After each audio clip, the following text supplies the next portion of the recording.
ତେବେ ଆଜି ଅର୍ଥାତ୍ ମେ ମାସ 9 ତାରିଖ ଶନିବାର ଆଉ ଆଜିକାର ପାଣିପାଗ ଖବର ଆସିଯାଇଛି। ଆଜି ସନ୍ଧ୍ୟା ସୁଦ୍ଧା ରାଜ୍ୟର 20ଟି ଜିଲ୍ଲାରେ ବିଜୁଳି ବର୍ଷା ହେବ ଆଉ 10ଟି ଜିଲ୍ଲାରେ ଆଜି ପାଗ ଶୁଖିଲା ରହିବ ଆଉ ଗରମ ଗୁଳୁଗୁଳି ଜାରି ରହିବ ବୋଲି ପାଣିପାଗ ବିଭାଗ ପୂର୍ବାନୁମାନ କରିଛି। ତେବେ ଆଜି ସକାଳଠାରୁ ଆସନ୍ତାକାଲି ସକାଳ ପର୍ଯ୍ୟନ୍ତ ରାଜ୍ୟର କେଉଁ 20ଟି ଜିଲ୍ଲାଗୁଡ଼ିକୁ ବିଜୁଳି ବର୍ଷା ପାଇଁ ୟେଲୋ ୱାର୍ଣ୍ଣିଂ ଜାରି କରାଯାଇଛି। ଉକ୍ତ ଜିଲ୍ଲାଗୁଡ଼ିକରେ ବିଜୁଳି ବର୍ଷା ଘଡ଼ଘଡ଼ି ସହିତ ପବନ ବହିବ ଆଉ ଯାହାର ବେଗ ଘଣ୍ଟା ପ୍ରତି 40 କିଲୋମିଟରରୁ 50 କିଲୋମିଟର ରହିବ। ତେଣୁ ହଳଦିଆ ରଙ୍ଗର ଚେତାବନୀ ଜାରି କରିଛି ପାଣିପାଗ ବିଭାଗ।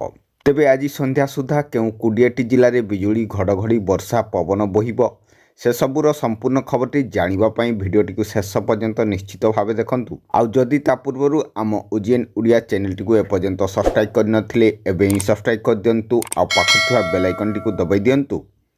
ଆଗକୁ ମଧ୍ୟ ଏହିପରି ପାଣିପାଗ ସମ୍ବନ୍ଧୀୟ ସମସ୍ତ ପ୍ରକାର ଟେକ୍ନିକ୍ ଅପଡେଟ୍ ଖବରଗୁଡ଼ିକ ସର୍ବପ୍ରଥମେ ଜାଣିବା ପାଇଁ। ତେବେ ରାଜ୍ୟ ଉପରେ ଏକ ଟ୍ରପ୍ ଲାଇନ୍ ଆଭ୍ୟନ୍ତରୀଣ ଓଡ଼ିଶା ଏବଂ ସଂଲଗ୍ନ ଛତିଶଗଡ଼ ଉପରେ ସମୁଦ୍ର ପତ୍ତନଠାରୁ 1.5 କିଲୋମିଟର ଉଚ୍ଚରେ ଉପର ବାୟୁ ଘୂର୍ଣ୍ଣିବଳୟ ଜାରି ରହିଛି। ଏହାର ପ୍ରଭାବରେ ମେ 12 ତାରିଖ ପର୍ଯ୍ୟନ୍ତ ଓଡ଼ିଶା ରାଜ୍ୟରେ କାଳବୈଶାଖୀ ବର୍ଷା ଜାରି ରହିବ ବୋଲି ପାଣିପାଗ ବିଭାଗ ପୂର୍ବାନୁମାନ କରିଛି। ଅନ୍ୟପକ୍ଷେ ପୁଣି ଏକ ଲଘୁଚାପ ମେ 12 ତାରିଖରେ ଦକ୍ଷିଣ ପଶ୍ଚିମ ବଙ୍ଗୋପସାଗର ଓ ସଂଲଗ୍ନ ଅଞ୍ଚଳ ଉପରେ ମେ 12 କିମ୍ବା 13 ତାରିଖ ବେଳକୁ ଘୂର୍ଣ୍ଣିବଳୟ କିମ୍ବା ଲଘୁଚାପ ସୃଷ୍ଟି ହେବାର ସମ୍ଭାବନା ଅଛି। ଏହି ଲଘୁଚାପ ପ୍ରଭାବରେ ଆସନ୍ତା 18ରୁ 20 ତାରିଖ ମଧ୍ୟରେ ଦକ୍ଷିଣ ବଙ୍ଗୋପସାଗର ଆଣ୍ଡାମାନ ଓ ନିକୋବର ଦକ୍ଷିଣ ପଶ୍ଚିମ ମୌସୁମୀ ବାୟୁ ପ୍ରବେଶ କରିପାରେ ବୋଲି ବିଭିନ୍ନ ମଡେଲ ଆକଳନ କରିଛନ୍ତି। ତେବେ ଏହି ଲଘୁଚାପ ବାତ୍ୟା ହେବା ନେଇ କୌଣସି ସ୍ପଷ୍ଟ ସୂଚନା ଦେଇନଥିବା ପାଣିପାଗ ବିଭାଗ କହିଛି।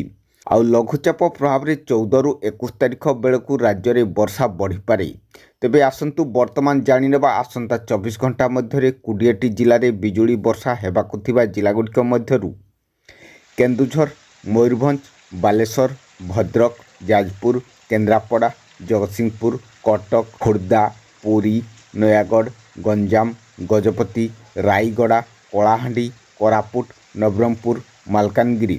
ଆଉ ଏହାପରେ ଆଜି ପାଗ ଶୁଖିଲା ରହିବାକୁ ଥିବା 10ଟି ଜିଲ୍ଲାଗୁଡ଼ିକ ମଧ୍ୟରୁ ଢେଙ୍କାନାଳ, ଅନୁଗୁଳ, ଦେବଗଡ଼, ସମ୍ବଲପୁର, ବରଗଡ଼, ସୋନପୁର, ବଲାଙ୍ଗୀର, ନୂଆପଡ଼ା, କନ୍ଧମାଳ। ତେବେ ଆପଣଙ୍କର ଜିଲ୍ଲାରେ ପାଗ କିପରି ରହିଛି ଏବଂ ଆପଣମାନେ କେଉଁ ଜିଲ୍ଲାରୁ ଦେଖୁଛନ୍ତି ତାହା କମେଣ୍ଟ କରିବା ସହିତ ଆପଣଙ୍କର ସାଙ୍ଗସାଥୀମାନଙ୍କୁ ଭିଡ଼ିଓଟି ସେୟାର କରନ୍ତୁ ଯାହାଫଳରେ ସେମାନେ ମଧ୍ୟ ଆଜିକାର ପାଣିପାଗର ଅପଡେଟ୍ ସୂଚନା ପାଇପାରିବେ। ରହୁଛି ଜୟ ଜଗନ୍ନାଥ।